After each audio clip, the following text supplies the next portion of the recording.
currently don't have health insurance for two reasons. One of them is plainly a lack of knowledge, and the second reason is a lack of urgency to gain the knowledge, if that makes sense. My name is Davya Dyce, and I am in the special events industry, and I am an event producer. Event production, it's tons and tons of fun. I've been doing it for as long as I can remember, from planning the family birthday party up into $250,000 events that I plan. So I've come a long way for sure. It's a lot of energy, and you definitely kick into gear and you stay in that gear and kind of go until the event is over, pretty much. And then the next day you sort of put everything together and make it make sense for your wrap up. So it's a lot of running around, it's a lot of planning, it's a lot of coordinating people, it's tons of fun. I wouldn't trade it for the world. It gets stressful at times, but it's part of the job.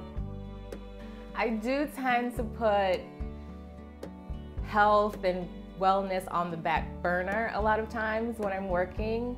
Like I said, you really kick into gear and you stay in that one gear from the time you start planning an event up until it's done. It just takes every morsel of your energy. So a lot of times, I'll give you an example. When I'm on set, I oftentimes forget to eat. I don't know why I do it. I know it's not good, but when you're passionate about something, you tend to sort of be all in, and it is what it is.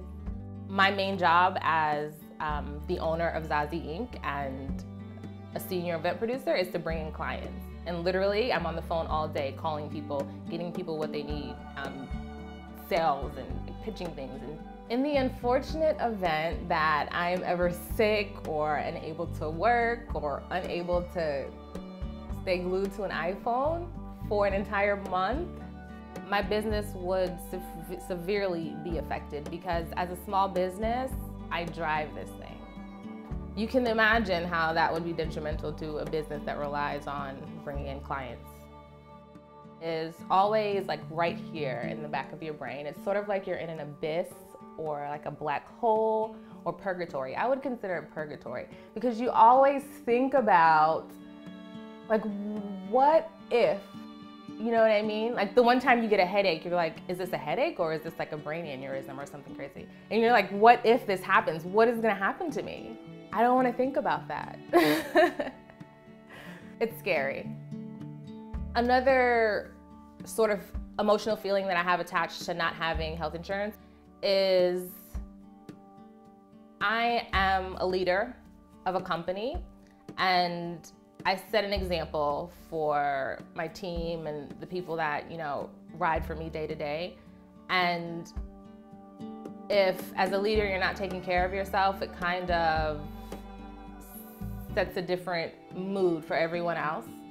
And God forbid something did happen and everything that you bring to the table day to day, sort of gets cut off. I really need to start thinking about health insurance and, what my plan B is gonna be. The entire industry is so convoluted. You hear so many different things, or, packages that you should get, or, HMO or PPO. Like, what the heck even is that?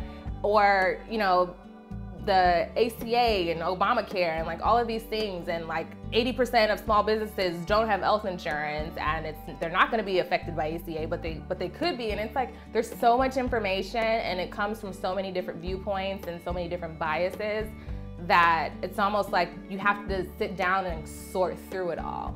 As a young person, why don't we know about health insurance? Is it because older people have to go through the motions and they've been sick a couple times so they have to learn it? Or like those are the types of things I ask myself, like, why isn't this something I know? Like, I can code programs and do all kinds of, difficult, like, brain thinking things, but something simple like find out about health insurance and get some is something that I put off.